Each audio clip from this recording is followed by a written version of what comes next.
ओम शांति। आज की 13/12/2025 की साकार मुरली में बाबा ने 3 बातों पर विशेष अटेंशन दिलवाया है। बाबा कहते अपने ऊपर आपने बैलेंस लेकर चलना है। आपके संकल्प, बोल और कर्म तीनों में बैलेंस हो तब आप गुण मूर्त बन पाएंगे। दूसरा, बाबा कहते निश्चय रूपी आपका फाउंडेशन पक्का हो। निश्चय हो हमें कौन पढ़ा रहा है, बाबा हमें पढ़ा रहे हैं। खुद शिव बाबा जिनसे हमें बेहद का वर्षा मिलता है, उनसे हमें बेहद का वर्षा मिल रहा है। तो हमें अपने ऊपर विशेष अटेंशन देना है। हम कहीं कोई गलत कर्म तो नहीं कर रहे हैं, अपना फाउंडेशन पक्का करना है।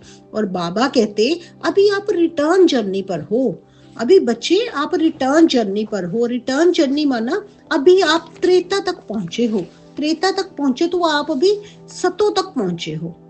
बाबा कहते सिल्वर एज तक कभी आप पहुंचे हो। जैसे ही आप आगे सतो प्रधानता तक पहुंचेंगे, सतयुग की गोल्डन एज तक जैसे ही आप रिटर्न जर्नी के थ्रू पहुंचेंगे, तो तब आपकी जो कर्मों की, जो कर्मेंद्रियों की चंचलता बिल्कुल समाप्त होकर आप कर्मातीत स्थिति को पा जाएंगे।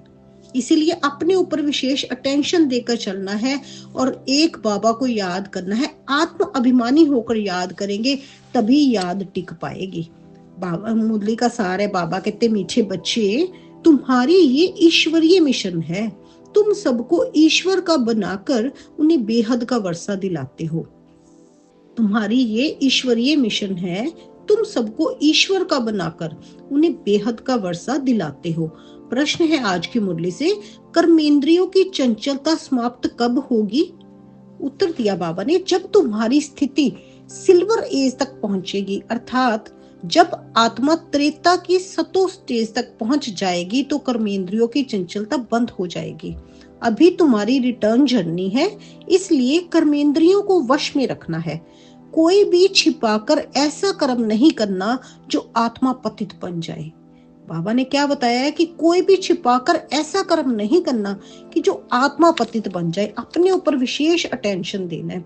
अविनाशी सर्जन तुम्हें जो परहेज बता रहे हैं उस पर चलते रहो। अविनाशी सर्जन कौन? शिव बाबा।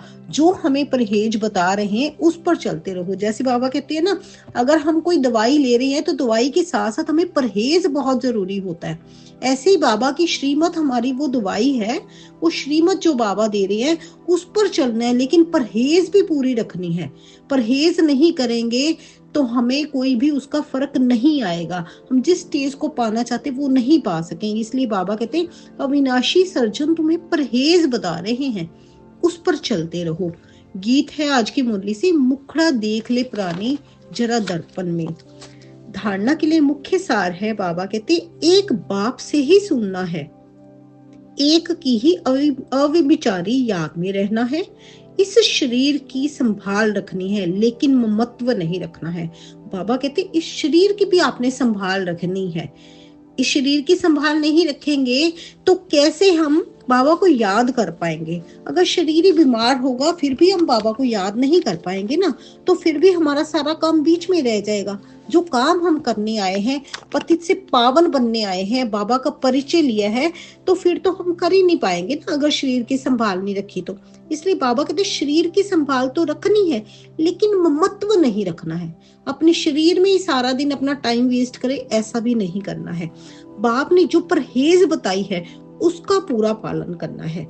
कोई भी ऐसा कर्म नहीं करना है जो बाप की गलानी हो, पाप का खाता बने, जिससे हम बाप की गलानी कराएं और पाप का खाता बनाएं। ऐसा कोई भी काम नहीं करना है। अपने को घाटे में नहीं डालना है।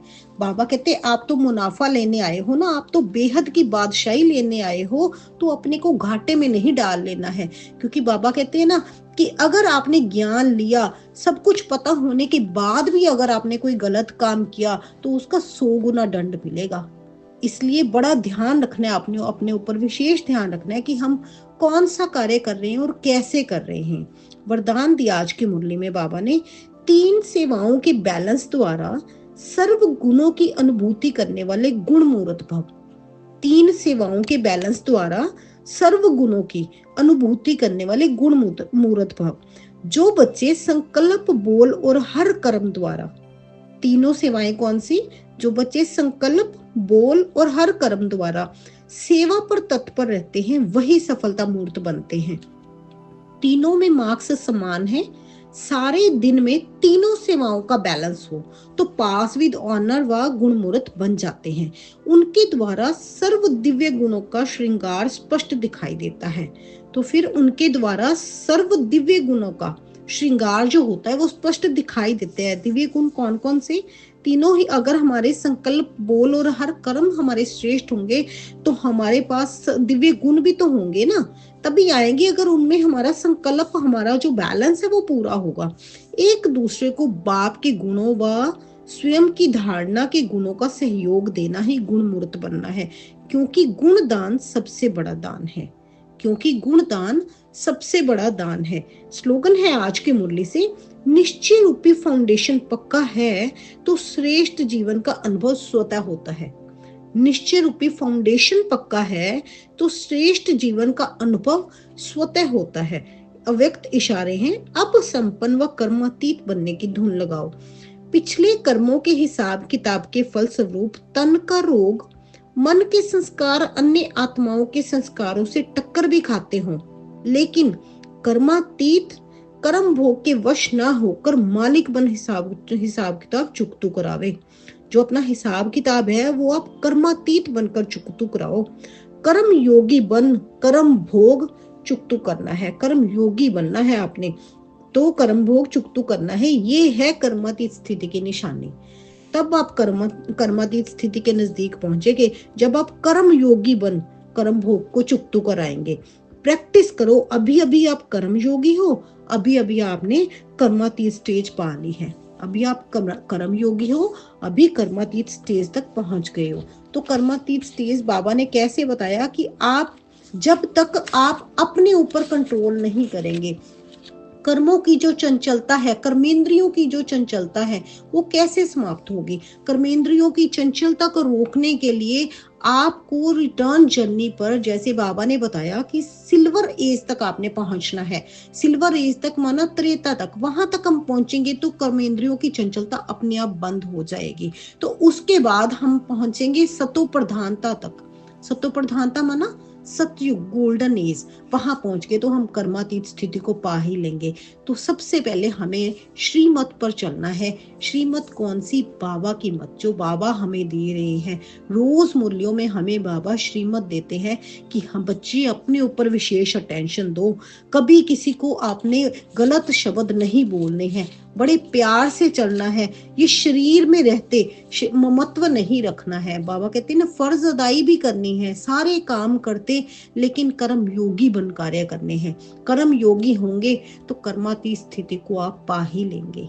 अच्छा जी, ओम शांति।